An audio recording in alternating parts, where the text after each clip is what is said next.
મારું નામ ડૉક્ટર હસમુખભાઈ ખોડીદાસ નાયક. મારા સનનું પૂરું નામ નાયક મૌલિક હસમુખભાઈ. 10 વર્ષ પહેલાં મારા દીકરા કે જે મૌલિક નાયક જે ઓસ્ટ્રેલિયન સિટીઝન છે એને બ્રિસ્બેનથી અહીં આવેલો, એને L4-5માં ડિસ્ક પ્રોલેપ્સ થયેલું, ગાદી ખસી ગયેલી. એમની લાઈફમાં એમને કમરનો દુખાવો, પછી બંને પગમાં નમનેસ અને જમજમાટી, ચાલી જ ના શકે પ્રેક્ટિકલી જોવા જઈએ તો. એ રીતની તકલીફ હતી અને ઘણીવાર એને ઇમ્બેલેન્સ થઈ જતું. એનું બ્લડ પ્રેશર નોર્મલ હતું, ડૉક્ટર તરીકે હું માપતો હતો. શુગર નોર્મલ હતી, કોઈ જ પ્રોબ્લેમ નહોતો. ફક્ત કમરના મણકાનું MRI કર્યું ત્યારે ખબર પડી.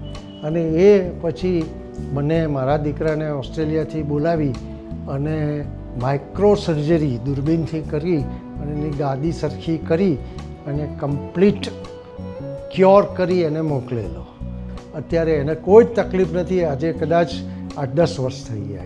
એકદમ નોર્મલ લાઈફ. એ વેઇટ લિફ્ટ બી કરી શકે છે, એની ઓટોમેટિક ગાડીઓ ચલાવી શકે છે, બધું જ ચલાવી શકે છે.